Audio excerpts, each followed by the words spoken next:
already made our beautiful background using watercolors. It's completely dry because I waited a whole day.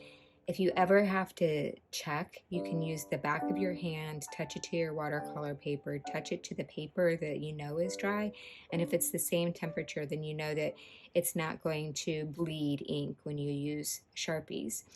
Otherwise, if it's a little bit cool to the touch, it means that there's still water underneath the surface, even though it might feel dry underneath the surface, and it might bleed.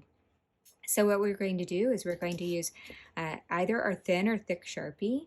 Probably going to start with the thin because I'm not feeling quite brave enough today to start with the thick. And we're going to do a really simple leaf pattern, an almond-shaped leaf pattern on top. So we're going to start at the top, and we're going to make an almond-shaped leaf. We're going to take this and give me a nice curved line from that almond-shaped leaf all the way down. And then we're going to make leaves coming off of that almond-shaped leaf. And those leaves are going to be like this. And then one over here. And they might extend beyond.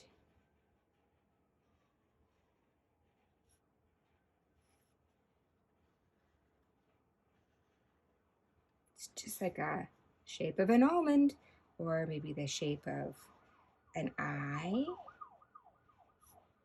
and a little stem.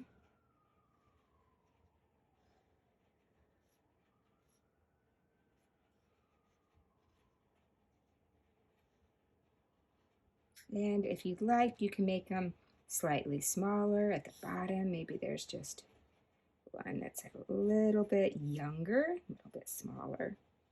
And then these are going to have a very simple pattern. We're just going to, inside the almond shape, start at the top, go to the bottom, and then create that almond shape inside again and again, from point to point, from point to point. And it's okay if it's not perfect. It's okay if it doesn't have the exact same number of lines in each one. We are using visual repetition and pattern to create this.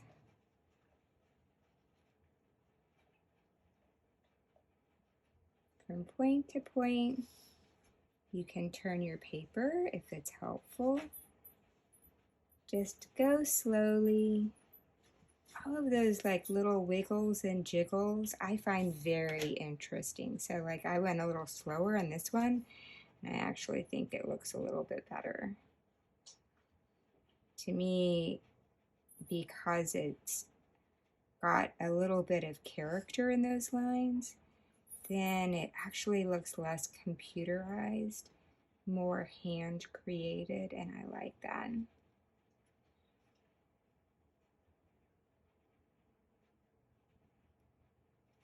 Okay, now you can, using your thin Sharpie, or if you'd like to, you can use your thick Sharpie. And just right now we have just thin lines that are all the exact same thickness. We're going to come back in and give those lines a little bit of character. Just the outside profile line. The outside line of these leaves is called a profile line. So pick and choose. If you want to heavy up maybe one of the tips, maybe down at the base, maybe the stem needs to be heavied up just a little bit. Maybe where the stems of the flower goes into the stem of the plant. I said the flower, but I mean the leaf. It is really hard for me to talk and draw at the same time. I don't know if you have that difficulty, but so I'm letting these stems come down and then letting them get a little thicker, a little fatter. A lot of times, you know, there's nutrients that are flowing up through the stem to the leaves. And so there's sometimes a little not a joint, but a little thickening where that leaf connects to the stem.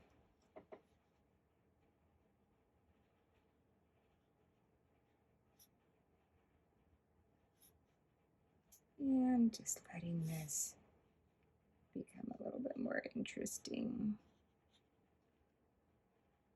Not all of them, just visually giving some emphasis to some of these lines.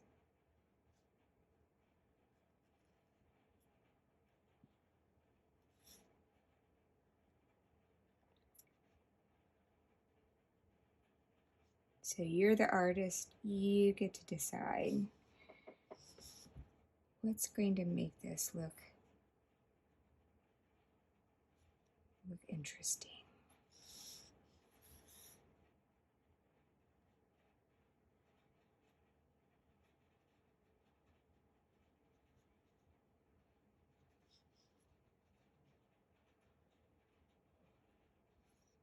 And then down here at the bottom, I think I'll give it a little clipping. Let it get a little thicker. Like that. Great job. Awesome job, guys.